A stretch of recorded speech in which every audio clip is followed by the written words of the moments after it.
You are listening to KLRN Radio, where liberty and reason still reign.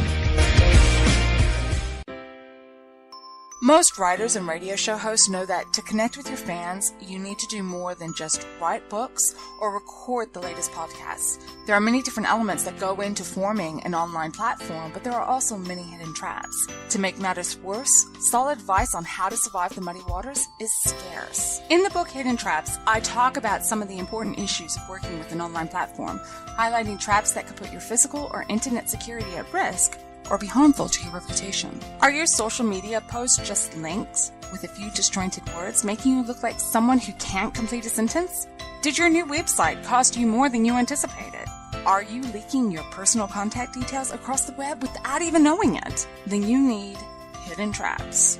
Hidden Traps is now available in paperback and ebook from a variety of retailers, including Amazon, Barnes & Noble, and Kobo.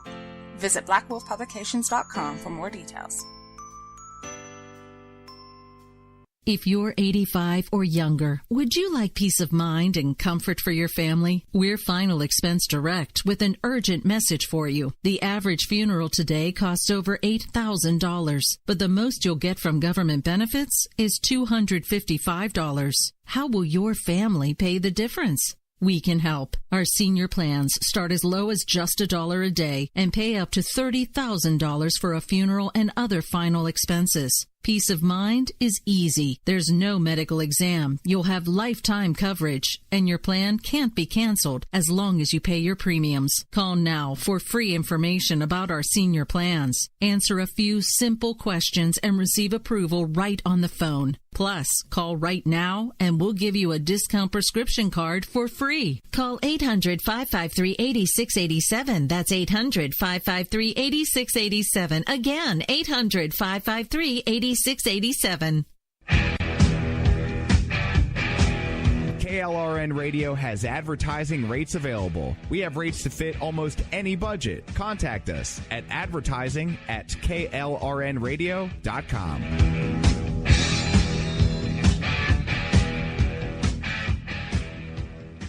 Everyone loves liberty. Our rights come from God, not the government. So why are you letting other people tell you what's best for your health care? Exercise your freedom with Liberty Health Share. Liberty Health Share is a community of people who voluntarily share one another's medical costs. Liberty Health Share is founded on the idea that most people truly want to help one another. Healthcare sharing allows members to do just that as a true community that supports one another in times of need. Liberty believes people should make decisions for themselves and their families. Members are able to take back the freedom to make their own decisions about their health care. Freedom from guilt or doubt about how your money is used. You have the freedom to direct your health care, not to be dictated to by bureaucrats. Stop letting others tell you what to do and join a community of like-minded people. Exercise your freedom. Join Liberty Health Share and take back the control of your health care while helping those around you. Call Liberty at 855-58-LIBERTY. Again, that's 855-58-LIBERTY for more information, or you can check them out at libertyhealthshare.org. Again, that's libertyhealthshare.org.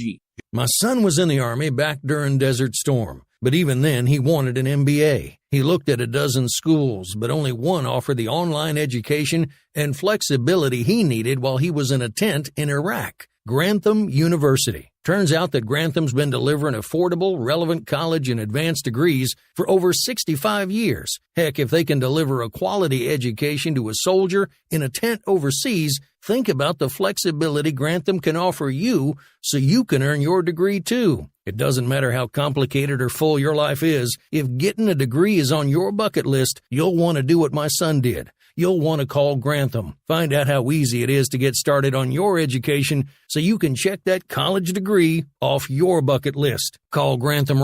Flexible, affordable, relevant. Call 800-910-1370. At St. Jude, a family never sees a bill at all. It's like the world has been lifted off of your shoulders.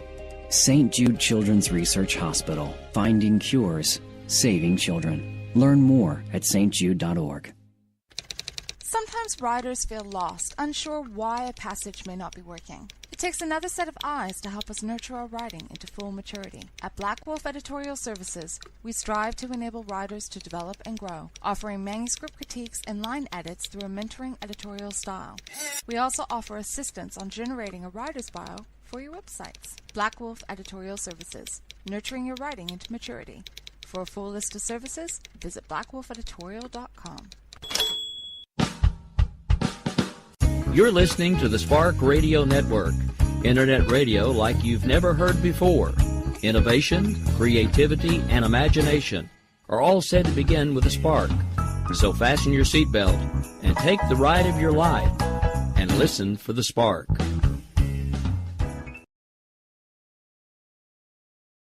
And so, my fellow Americans, ask not what your country can do for you, ask what you can do for your country. Freedom is never more than one generation away from extinction. We didn't pass it on to our children in the bloodstream.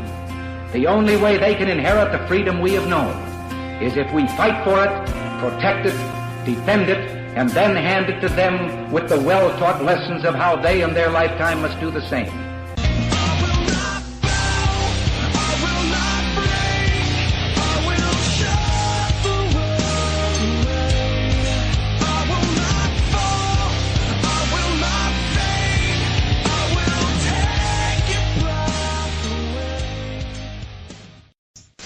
Hello, folks. This is the JandR Show. We are live right on KLRNradio.com. I'm one half of the crew, Mr. Rick Robinson. She's the other half, Miss Jen Homestead. And luckily, we were able to get the broadcast thing out of airplane mode quickly enough that I didn't have to restart everything because I accidentally hit the wrong button. So anyway, how's you guys' Thursday going? I just about killed an entire show with one flick of my buttons.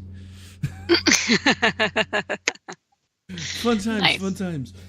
So, we didn't do a show last week because I'm old and have Alzheimer's and completely forgot, or not last week, but Tuesday, because I'm old and have Alzheimer's now apparently and, can't remember where my keys are, don't know half the time where any of my stuff is. Never used to forget mainly anything. I mean, and so Tuesday I'm, frantically freaking out because, first of all, Skype was screwing up again.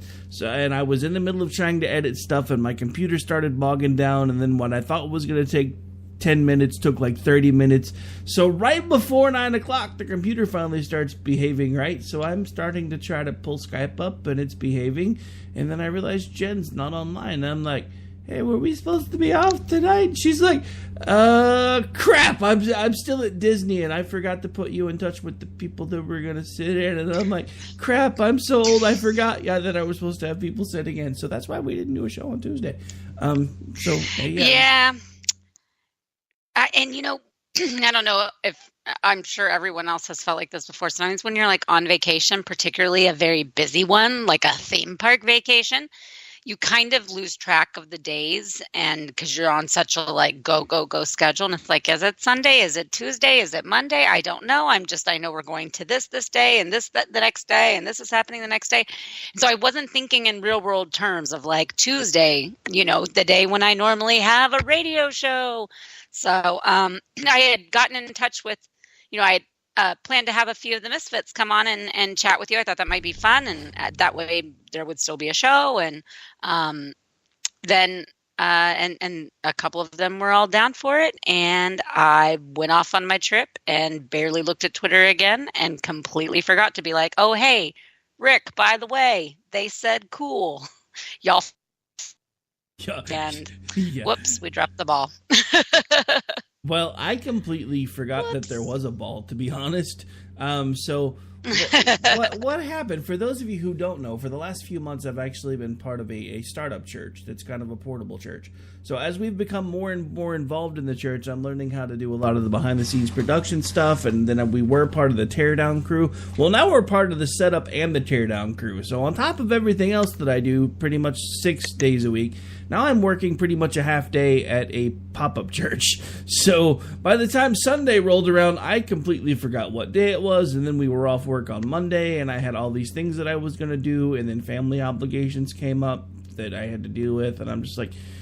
So Tuesday comes around, and I'm like, I know there was something I was supposed to remember, but for the life of me, I cannot think of what it was. And then Jen texts me, and I'm like, oh, that's what it was. So, yeah. So, good news is we are here on Thursday, and hopefully things will start returning to normal.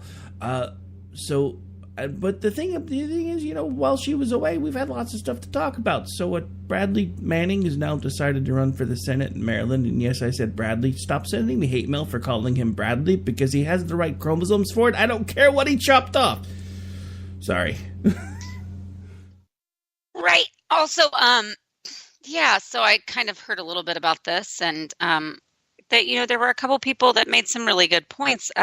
Everyone, he's kind of the perfect candidate for a Democrat, right? Because they have made it to where, especially since he's, since it's trans, they have made it to where that's an untouchable issue now. And anytime, just like with Barack Obama, if you oppose him, then you're racist. Well, if you oppose Chelsea Bradley, whatever, then you are automatically transphobic. And, some people pointed out as pretty astutely is that, you can criticize choices he's made in his life. You can absolutely point out his conviction and that came with his crimes. And you also can oppose any of the policies, any of the stances, any of their, just any of their ideals or principles without being transphobic. That's just what you do when someone subjects themselves to office. And so doing so does not make you a transphobe. But that is what the media is going to ride, and that is what the left is going to push. Yeah, I mean, the funny thing about it for me is I don't know if you've had a chance to listen to the ad. So if you have, if you haven't, I have it. If you have, there's not really much of a need for us to play it because we've been playing it all over the place. It's been played on pretty much every show I've done.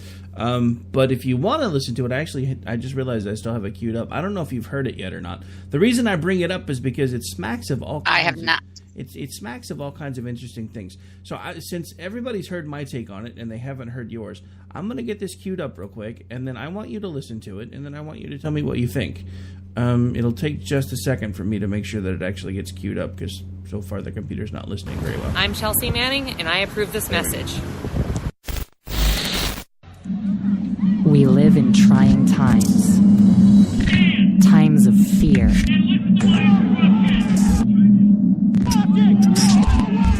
Of suppression. Of hate. We don't need more or better leaders. We need someone willing to fight. We need to stop asking them to give us our rights. They won't support us. They won't compromise. We need to stop expecting that our systems will somehow fix themselves. We need to actually take the reins of power from them. We need to challenge them at every level. We need to fix this. We don't need them anymore. We can do better. You're damn right we got this. Thoughts? Okay. Who's them? I don't know. That's part of my problem because... I mean, who's them? And, for someone who claims like peace, love, and and wanting less division and all of this, she certainly is coming out with something that is extremely divisive and pits her and anyone that is with her, I guess, against anybody else, against everybody else. So that's immediately a divisive thing, but I wasn't clear who the them is. I guess just anyone right now that's in power, or because she does yes, queen to Pelosi all the time. So she probably doesn't mean Nancy Pelosi. She probably just means the old white Republican men, right? I guess. I'm pretty sure. But stop asking them to give us our rights. I'm not sure what rights that means, because honestly, if I just see that statement and I don't know who's saying it, then I think that that's probably someone who is more libertarian and conservative. That's like, stop asking them, just take them, because they're ours. They are given to us. They are endowed to us by our Creator and our Constitution. So, don't worry about that. But that's not what is meant here. It's kind of more of a... Well, no, I think that was I think that was a shout out to the LGBT ABQ LMNOPs. Absolutely, no, of course it is. It's a statement in order to place, it furthers that narrative that they have been denied rights, and that they are not equal. They are not treated as equals in society, and they do not have the same rights as other people. And so that lends to that negative perspective of being oppressed, basically, which is just simply not true. Not being able to go in whatever locker room you want does not constitute oppression, but they would sure like you to believe so. And I don't mean that. It's actually not that general. The extreme activists would like you to believe so. The mouthpieces would like you to believe that.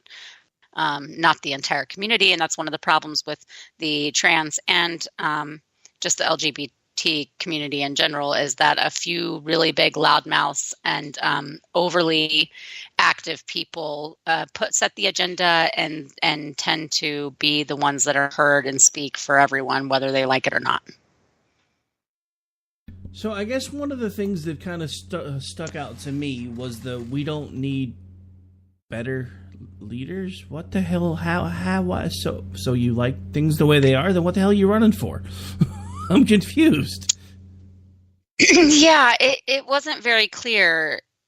We don't need them anymore. We can do better. I guess that's saying like the people, I guess, maybe, which I'm not completely in disagreement with. We just have very different ideas of what better is. Yeah, that's the biggest problem. It's not really what he's saying. It's the fact that I know what he means when he's saying it. Is not this, like when you said, stop asking them for our rights. They're not theirs to give. But the problem is he's talking about a different them than we are.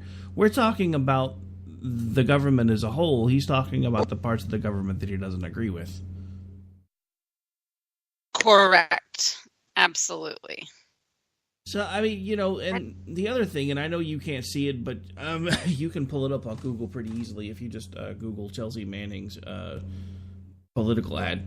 What concerns me is for somebody that's gone through all the trouble of having all of these surgeries and wants to identify as female, why the hell do you have 5 o'clock shadow in your political ad? I mean, it's not that bad. So, I mean, it's not like, I don't know if this may be a little old for you, but it's not like Miami Vice Season 2. But you can see that dude hasn't shaved, which is kind of creepy because there's like makeup over a little bit of stubble, and it's just kind of weird looking. Oh, yeah, it wouldn't be my first choice, but hey. But yeah, I mean, what do I know? But in general, that tone, the tone of that ad was just a little bit, I don't know, almost sinister sounding. A little. It was just kind of dark. Which, if anyone follows Chelsea Bradley on Twitter, everything is unicorns and rainbows and like, I mean, for all total whack job, but for all of the other things and all the stuff that does kind of get thrown their way. She tends to be pretty positive in her day-to-day interactions and what she posts on social media. So it does seem a little bit off from what she portrays herself to be, or what her persona is. But whatever, I don't know. But yeah, I guess it was time to be super serious because I'm going to be a politician. Yeah, it was definitely super ethereal time. But so my thing with it, the overall language, it's the closest thing that I've ever seen as far as a political ad come out to basic incitement. Yeah. Which is it is. And I've been talking to some folks, now that I'm interacting a little more with some other folks in the radio community, we've kind of had some interesting conversations going. And one of them, because we've got some liberals that we talk to because they're regular guests on some shows that I listen to, and I've started communicating with them too. One of the things that even they're starting to be concerned about is, it used to be the really, really far right that talked about secession and civil war and taking the fight to the streets and doing this and doing that. Now the left is doing it. And what's starting to concern some of the more centrist liberals is it seems like the left is angrier than the right has ever been. These people are completely unhinged. As an example, I know you've been kind of disconnected, but the president's physical came out the other day. And all we've heard for basically 24 to almost 48 hours on Twitter, social media, CNN, wall to wall, is the president's a fatso. Because it's all they got. Well, just in general, being upset. Any part of his, medical record is just, it's become obsessive and unhinged.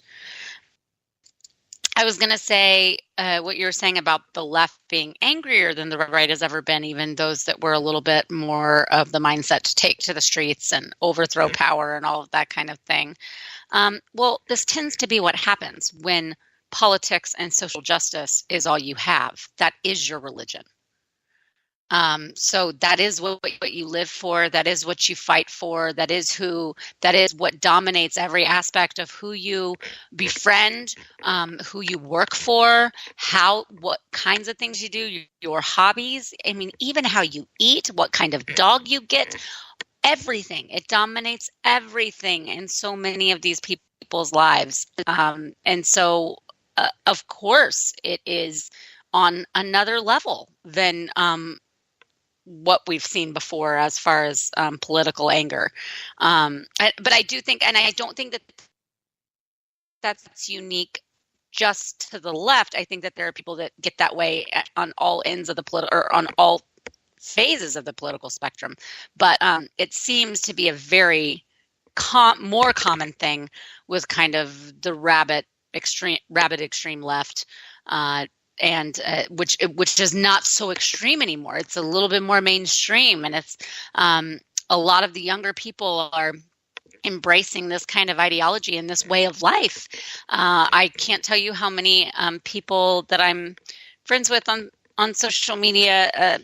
I mean, friends with in real life, but that we're friends on social media, and I see their posts, and they can't go. Just even on Facebook, where they're also like sharing the picture of them, in their with their sunglasses on and their ice cream cone, throwing up a peace sign.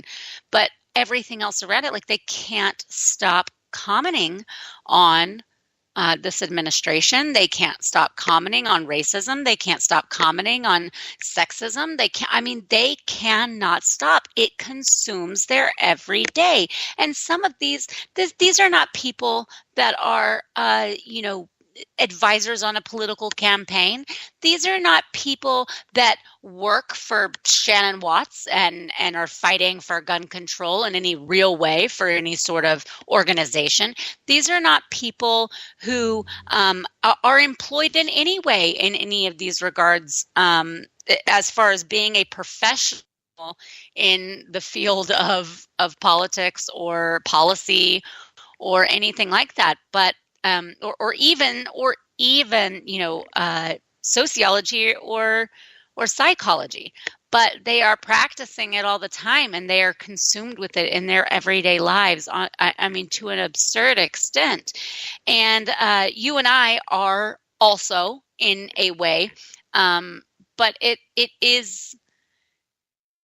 this is different. This is like people that don't even want to go into, writing. They don't want to be journalists. They don't want to be, radio personalities or have their opinions be out there in any sort of way like you and I like to do. These are just people that just have to blurt out something on Facebook every chance that they get, the second that they see some headline scroll. And they all feel very righteous and very justified in doing so. And they also feel like they're extremely educated on every subject that is concerning politics and social justice that comes across their desk, comes across their feed. And it's kind of disturbing. And so many of them, I want to tell them, like, I just saw you post a picture of yourself, like, at the dog park with your dog. Like, put your dang phone down and quit worrying about that Trump tweet and actually enjoy the time throwing the Frisbee with your dog. But they can't do it. They are all consumed, and it becomes a very, and it's all geared, like you said, it's all anger. It's all being so, angry at the system and angry at this administration and angry at conservatives and Republicans and angry at the institutionalized patriarchy and racism and all this. And they are so mad about it all, and they don't really know what to do about it. They don't know how to express it. And they're told they're supposed to be angry and they're supposed to be mad. So dang it, they're going to post about it every chance they get. And they're going to infer it in everything that they can, which, I mean, that just seems like such a terrible way to go through the world. And it makes for a lot of really bitter and miserable people walking around. Yeah, totally. I mean, it's everywhere. I mean, that's like, and we were talking about this off the air. Newsweek is cycling another headline about if the Russian collusion gets to be proven true somehow, that Hillary Clinton is going to magically become president because it was an invalid election. Look, folks, first of all, everything they've been able to find as far as Russian collusion goes is pointing the other direction. Trey Gowdy was openly laughing during an interview when someone, I believe it was from CNN, was asking him about Russian collusion, because he's like, we've been doing this for over a year. We can't find anything. Well, this person found something, and I don't even remember the name of the person that they referenced, and he's like, well, that person basically just makes stuff up as they go along, and openly laughed about it. I mean, and this is the stuff that we're dealing with. They haven't been able to find anything, and when they do find anything, it's either hearsay, it's from a fake dossier, or it's stuff that's basically pointing the other direction. And these people still will not let it go, to the point where they have an entire segment of the population waking up every day and going to bed each night praying to whatever they pray to, that they're going to wake up tomorrow morning and see a headline that Hillary Clinton is the newly reaffirmed president of the United States. So that the dude that is showing his child every time she comes on the news, this is President Hillary Clinton, can be vindicated, because these people can still not even bother to accept reality. The scariest thing is our economy is doing better than it's done since, honestly, I can't even remember when the last time our economy has started humming along the way it's humming along right now. And all you heard, like, and I put out a tweet about this as a joke today, but it's like Donald Trump says, hey, look at the stock market. Shut up, fatso. That's the media. Donald Trump says, hey, look at all the jobs coming back to America. You're a fathead. Because it's like, and granted, he can't get out of his own way most of the time and can't keep from saying stupid crap. So that's part of the reason why there's a lot of people that don't like him. But the numbers speak for themselves. What I really wish the media would do is, if you're going to criticize the president, let's not criticize him about his weight. Let's talk about the fact that we still have warrantless searches going on, warrantless wiretappings going on. Those are the things that I wish people would talk about, because those were the things that I want the Republicans to deal with, because it's still happening. So if we're going to criticize, let's criticize not the fact that he drinks too much Diet Coke, only sleeps 4 hours a night, and eats too much, because, substitute Diet Coke with coffee, and that's pretty much me. So, because... Well, I mean, but it's this whole idea that, the focusing on these little things, these petty things. Neither one of us was a fan of him. We didn't want him here, and our listeners know that. But this is how it is, and I can't waste time and energy being exasperated and outraged over so many stupid things. And, the mainstream media, the way that they are handling so many of these issues is just making them more of a joke. It's just proving so many of those people right that say, you can't trust the media ever, hashtag MAGA, hashtag Trump train, hashtag blah, blah, blah. Oh, they're all a bunch of crooks, liars, blah, blah. Well, Yeah, I mean, the way that they're acting about all of this, they're at the very least, they're childish and often willfully dishonest, or they ignore things so that they don't have to cover them. And it's just so obvious, and it's so petty, and it's so petulant. And it's exhausting for everybody. And why do you want to stay that worked up all the time over things that are just absolutely inconsequential? I mean, to obsess over whether he needs to lose 10 pounds is just patently absurd. It has no bearing on this country or the way that he runs it. I mean, it really is absolutely ridiculous. So, leave that to dealing with the celebrities and whether Kim Kardashian got butt implants. Leave all that kind of, superficial crap to that side of the news world and lay off it on this side. It's just so stupid. I can't even get into it and watch a segment, even if there's something else I want to hear about, or there's someone coming on that I want to hear speak, because it's just so ridiculous how they sit there with such a straight face and go after the most ridiculous stories. There's plenty to not like Trump about. There's plenty to complain about him, about the way that he manages and how he delivers things and how he talks and, how he tweets and his infidelities in the past or whatever. You can be disgusted by that. You can not like the way that he has lived his life, sure. But to get up in arms over some of the stuff that they do and to make that the headline news day after day after day is just pathetic. Yeah, no doubt. And honestly, just to kind of keep this going, and we've got to take the break, as far as, the unhinged qualities from the media, to put this in perspective, the doctor that just released the physical for Trump was actually Barack Obama's doctor, too. And even though he basically came out and said, look, if the guy had maybe would lay off the Diet Cokes a little more and exercise a little more, I told him if I'd started seeing him a few years ago, he might live to be 200, trying to make a joke. And everybody's like, are you sure? I mean, you could basically hear the press corps asking, are you sure he's not dying? So then to top all of that off, CNN has another doctor.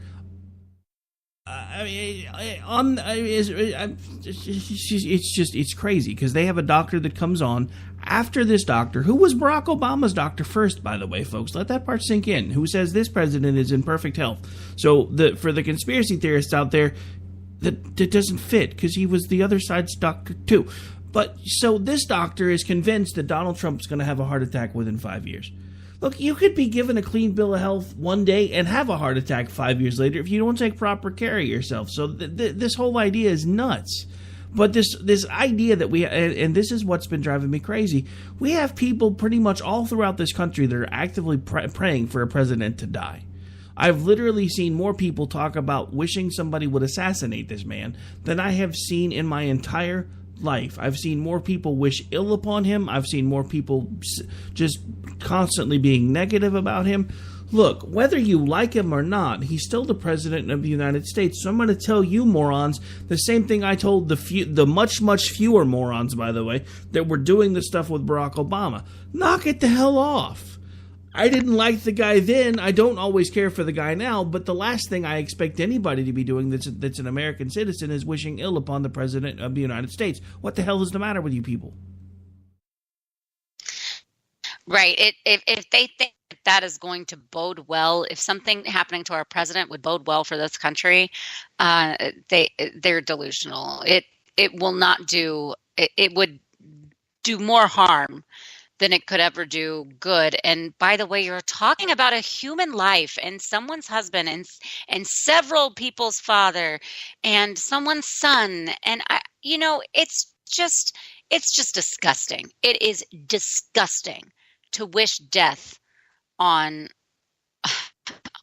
anyone, really, except for those actually sentenced to death because of capital murder. And that's about the only way I support wishing death on someone. But I mean, it's just disgusting. And I'm so sick of seeing it. And then backpedaling and being like, well, I didn't mean, y'all are all taking it too hard. Oh, get over it. Oh, stop taking everything so literally. No, words have meanings.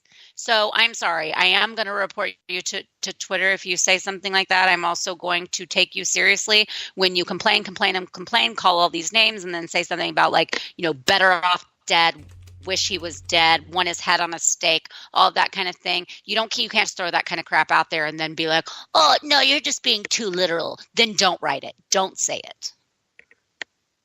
And on that note, folks, we're going to pay some bills. This is the JandR Show. We'll be back here in a few minutes. Stay tuned.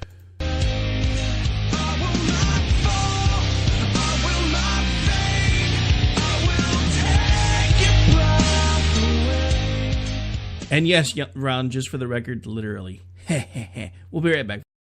Everyone loves liberty. Our rights come from God, not the government. So why are you letting other people tell you what's best for your healthcare? Exercise your freedom with Liberty Health Share. Liberty Health Share is a community of people who voluntarily share one another's medical costs. Liberty Health Share is founded on the idea that most people truly want to help one another. Healthcare sharing allows members to do just that as a true community that supports one another in times of need. Liberty believes people should make decisions for themselves and their families. Members are able to take back the freedom to make their own decisions about their healthcare. Freedom from guilt or doubt about how your money is used. You have the freedom to direct your healthcare, not to be dictated to by bureaucrats. Stop letting others tell you what to do and join a community of like-minded people. Exercise your freedom. Join Liberty Health Share and take back the control of your healthcare while helping those around you. Call Liberty at 855-58-LIBERTY. Again, that's 855-58-LIBERTY for more information, or you can check them out at libertyhealthshare.org. Again, that's libertyhealthshare.org.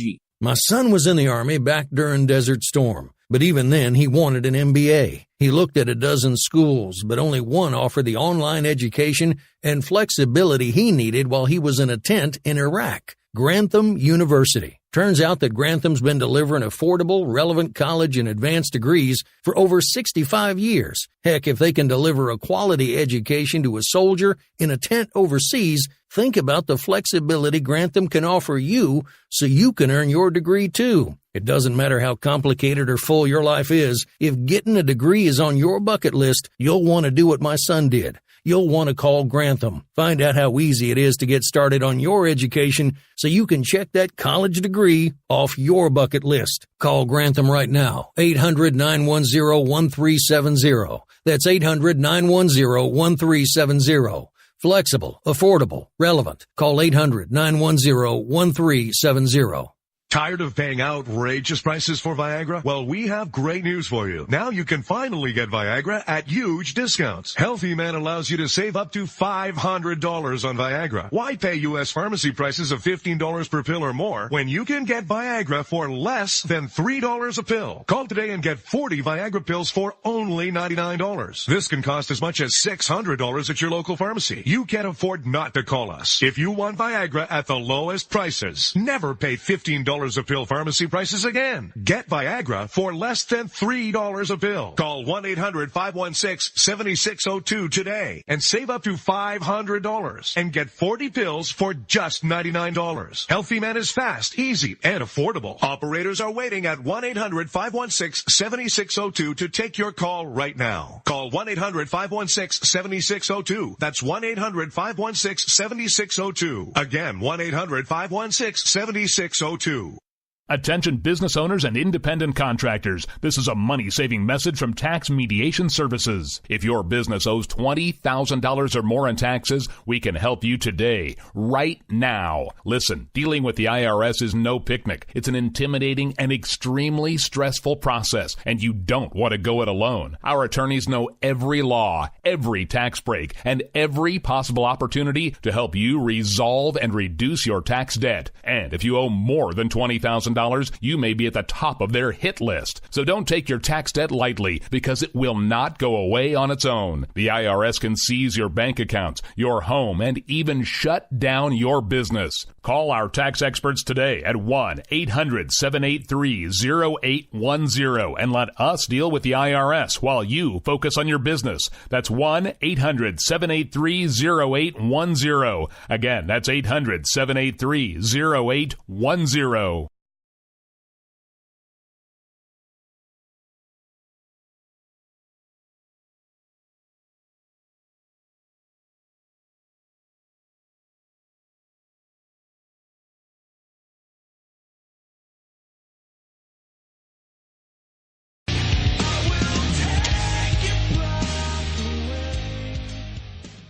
Not Jen's fault. I basically fell asleep at the switch. Sorry, folks. I'm still fighting off the crud, so we were talking and I lost track of time. All right, so we are back. I hope you guys didn't have too much dead air there. I honestly was looking at something else and kind of forgot we had commercials running.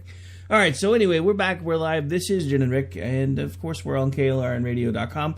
We do this thing every Tuesday and Thursday at 10 p.m. Eastern, so we hope you guys tune in for the shows when we do them live. If not, you can catch them all over the place. We're available on iHeartRadio, Stitcher, SoundCloud, FM Player, Google Play Music, Pocket Cast, Blueberry. Yeah, I realized I haven't really been doing this on that show lately, so I figured I should probably start.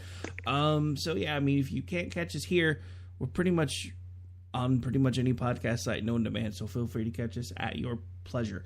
So we're going to change topics, and I think I'm going to let Jen take lead on this one because I noticed you were kind of all up in that thread today. So, well, so today this little missy named Laura Hudson, who is a culture editor at The Verge. She was previously with Wired, 538, The New York Times, Off-World, Femme Frequency. So, she's great. And her bio says she's a karaoke enthusiast, feminist, total champ. So, she's amazing or something, according to her. So she basically starts talking about this whole thing that happened with Aziz Ansari of that a bad sexual experience, it's not just a bad experience. It's, it can be assault and yada, yada, yada. And people are saying, no, saying that sexual assault is dangerous because we've all had crappy sexual experiences, but that doesn't make them a crime, and that doesn't make someone a predator. Anyways, so this is kind of the conversation that's been going on recently, and you and I have talked about a little bit about how, which kind of like I said last time, words have meaning, and when they start changing and you start losing those meanings, well, then you can kind of get into dangerous territory sometimes. And that's what most of these people, I've seen very reasonable responses that okay, well, if someone is actually forced, but, then obviously that's an issue. But if someone just is oh, that was uncomfortable and weird, well, that's not necessarily assault. So, and it's not assault, actually. So she goes off on this rant and about feminists, and it turns into her actually attacking older feminists. So she says, I'm really, really sorry that so many women live in a world where their consent and humanity matters so little to men that they feel like no one can expect anything else. I really am. But they need to stop asking the rest of us to expect less than personhood. Blah, blah, blah, blah, blah. She goes on to say that take comfort in knowing this is not a new development. Feminism has evolved over the years from concerns about suffrage to concerns about reproductive rights to concerns about including all women in its mandate.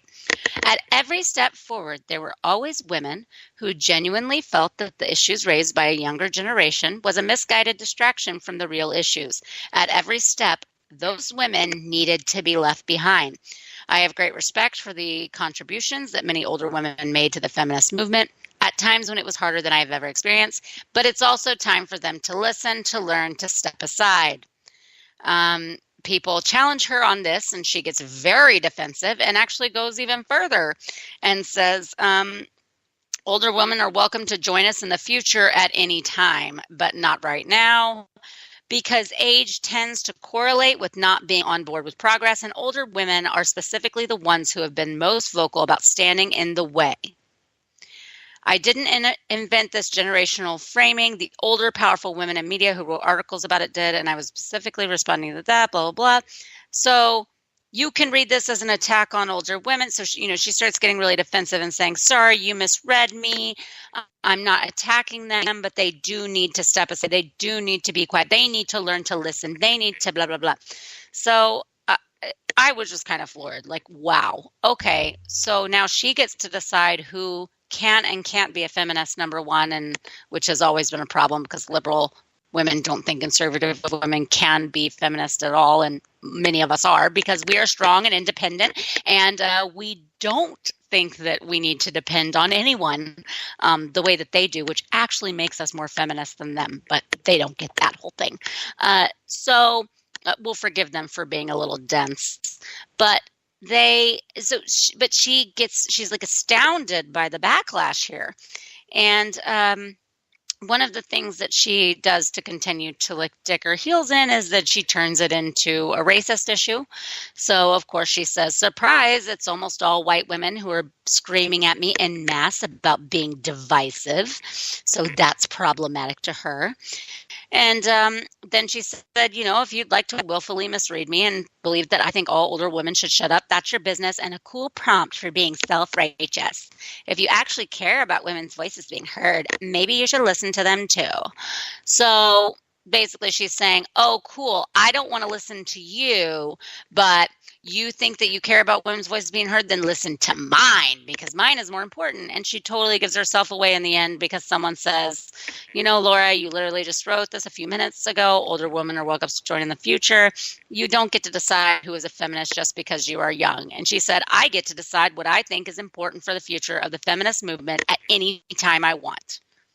And then this woman says, the best thing I ever did was to stop spouting what I thought I knew and do some listening instead. Just a suggestion. And instead of saying, okay, or just not responding, she says, right back at you. That's all I'm saying.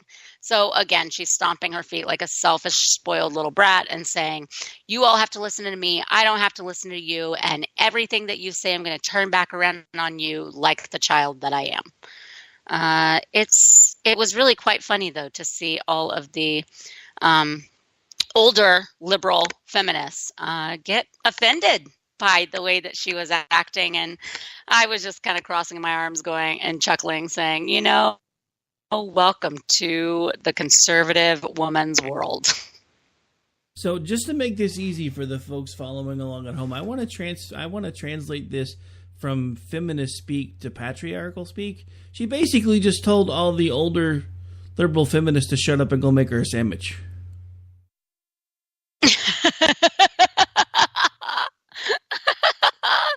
Oh, I had not thought about this that way. That is funny.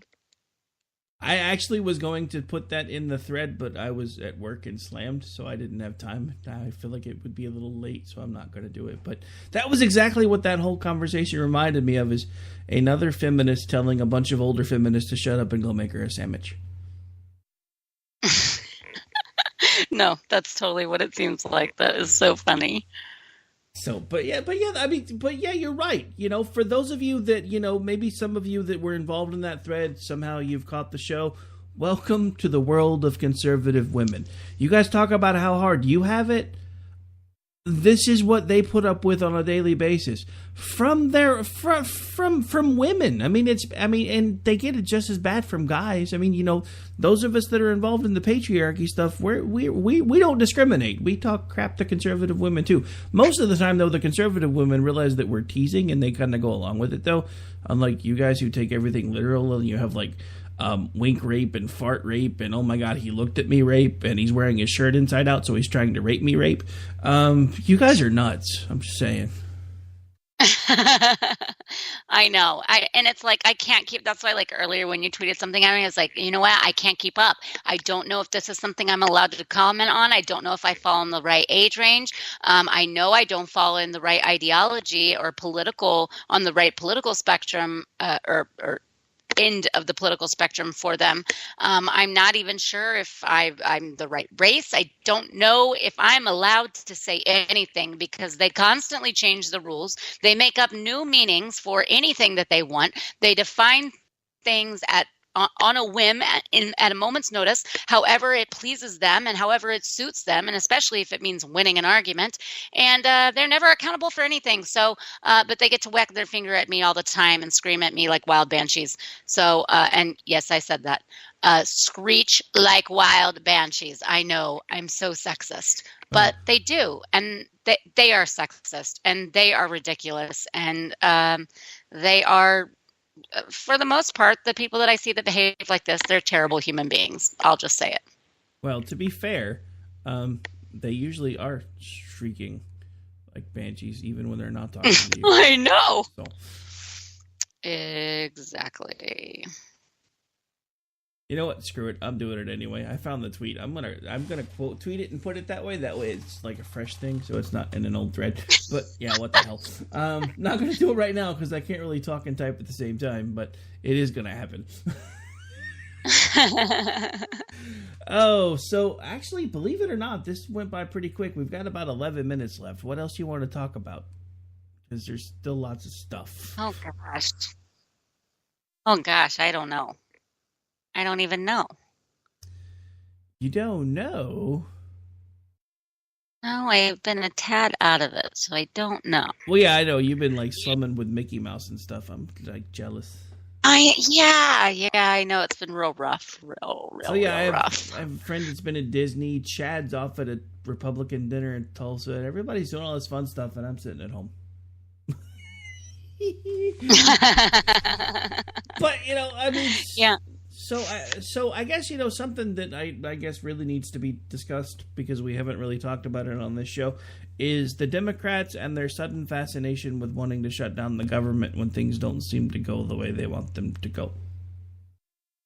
Because guess who's threatening to shut Oh, but it's not just shut it down. They want to shut it down, but then blame it on everybody else, right?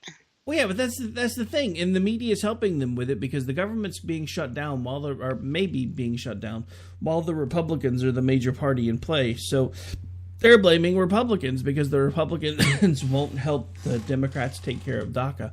But my thing about all of this is, and this is going to be a telling election cycle for us, because with what this is coming down to, if the Republicans don't cave and give in, and then the Democrats allow the government to shut down because of DACA, which is basically them saying we're going to put illegal immigrants above our American citizenry, above the people that we have taken an oath to defend and protect, then this is going to be a very telling cycle for us. Because if this happens and the seats turn blue anyway, then that means America's dead, and we might as well just stick a fork in it, because that means people want DACA.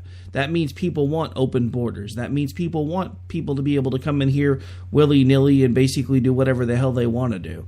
So this is about to be a very telling time for America, because we're going to find out whether borders, language, and culture actually matters anymore, or if we're pretty much done, because it's coming down to the point where we're going to have to stand up one way or the other, and the only way we can stand up without sounding like Chelsea Manning or Bradley Manning is to take it to the ballot box.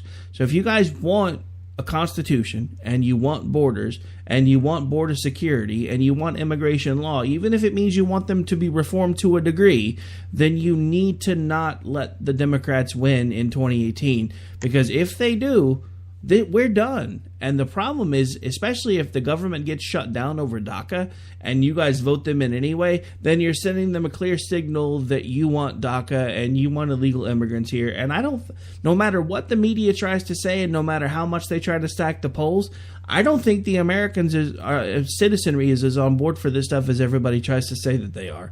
I hope I'm wrong about what I think is about to happen, and I hope that the polls are wrong. But I'm really starting to get a bad feeling, because it seems like everybody's trying to flip this back around on the Republicans when we're not the ones that are trying to not fund the government. We're not the ones. I mean, we've been the ones for the last year that have basically turned everything around that was almost destroyed between two different administrations not doing the right things. Bush's administration towards the end of his term wasn't doing things that the Americans needed to be for the economy to be able to survive and thrive. Obama damn sure wasn't. So now we have a president who's actually at least getting a lot of things done. Am I happy about all of it? No. But do I want the borders to be completely thrown open? No. The problem is, I think we have Republicans that are thinking that if DACA gets signed by President Trump, it'll be the reverse of what happened with not Harry Truman, what was that? Lyndon Johnson, wasn't he? That was civil rights. Sorry, I think that was civil rights guy, because he was a Democrat. The Republicans helped him pass it. He signed the bill, so he got all the credit, and they've been voting Democrat ever since. The Republicans have tried this once before in the 80s. California was Republican before we did that. Yes. Well, sorry, this just reminded me of something really funny that happened earlier too. Was a guy that's running for office in Texas said something about, they said it would, because we've had all sorts of snow and frozen weather here, which everyone thinks, Texas, no way. And he said he posed in his front yard in front of his sign and obviously frozen ground, and said, everyone said it would take Texas freezing, the ground freezing in Texas before a Democrat could win, could win governor here. Bro, there's only been a few Republican governors in Texas. I know for everyone they think that Texas is just a completely Republican state, but our long history is of Democratic governors almost exclusively. So it just reminds me of that little thing today, and people just hounded on him about it because it did not go over very well. It seemed that he was lacking in a little bit of history. Well, yeah, that happens a lot. I mean, that's everybody talks about how Oklahoma's always been a red state. That's not true. Up until actually for most of the 100 years that we've been a state, it was run by the Democrats.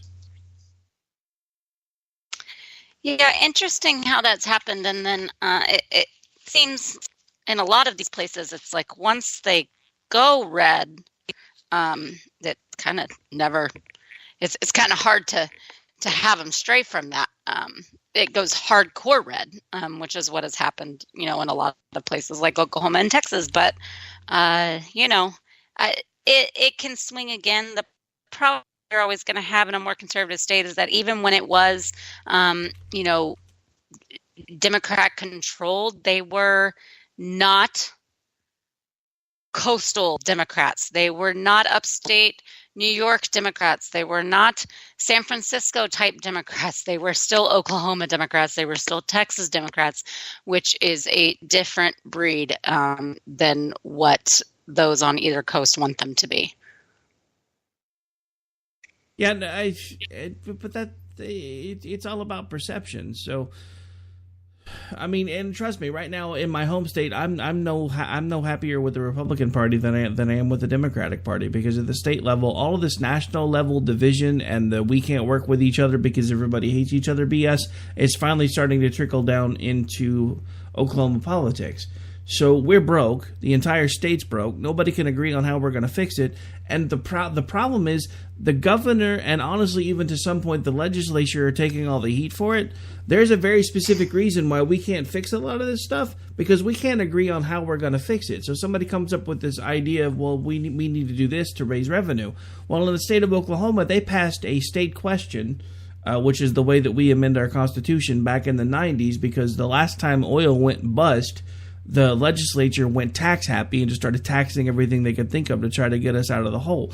So they passed a referendum in the 90s that made it to where you have to have 75% of the governing body's vote to be able to raise taxes. So anytime anyone tries to raise taxes in this state for no matter what it is, if it's at the state level, they have to get 75% of the House and the Senate in Oklahoma to agree to raise that tax. You can't get that. So for the House, that's 76 people. For the Senate, that's like 33, 34. You can't get 76 House members to agree that the damn sky is blue. But you want them to agree to raise taxes. It's so true. It's so true. Yeah, that seems like a really high and difficult standard to meet. And I mean, well, they did it that way on purpose because it was back when everything was still being run by Democrats, and they went nuts. They started taxing everything. So everybody was like, you know what, this is getting really old, so we're going to make it really hard for people to be able to raise taxes. Well, now they've made it impossible to raise taxes.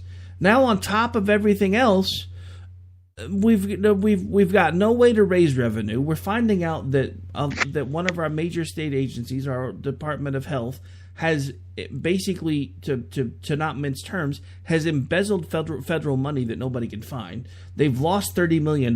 We have a minimum. We have an $800 million budget hole, and we're now about to be our second special session because nobody can figure out how to fix this stuff, because nobody can agree on how we're going to fix it, because nobody wants to raise taxes.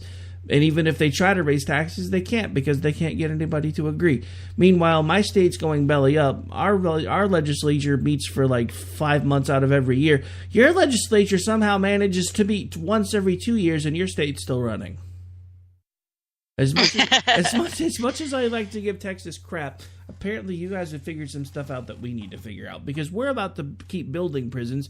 We have the same Department of Corrections director now that you guys had, who actually working with, I believe it was when it was still Governor Bush. He actually went through. They did a bunch of prison reforms, and you guys started closing prisons. He can't get anybody to work with him here, so he's put in a request to build 2 more prisons. Thanks to reforms in Louisiana, we're already the number 1 state in the country for incarcerating women. Thanks to reforms in Louisiana, we're about to be the number 1 state in the country for incarcerating men. I mean, I don't know if anybody remembers Escape from New York, but we might as well just fence off Oklahoma and make it one big prison.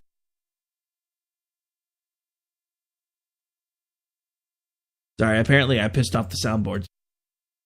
I don't know how much of that last part you heard, but anyway, so in case I was cutting out what I'd said just a moment ago, is at this point we might as well just make an amendment to the old movie Escape from New York, fenced off Oklahoma, make it a giant prison, because apparently that's what our state government wants to be anyway.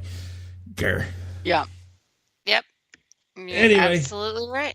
Sorry to close out the show on Oklahoma politics, but I had to rant. Anything else you want to talk about before we get out of here? Because we're just about out of time.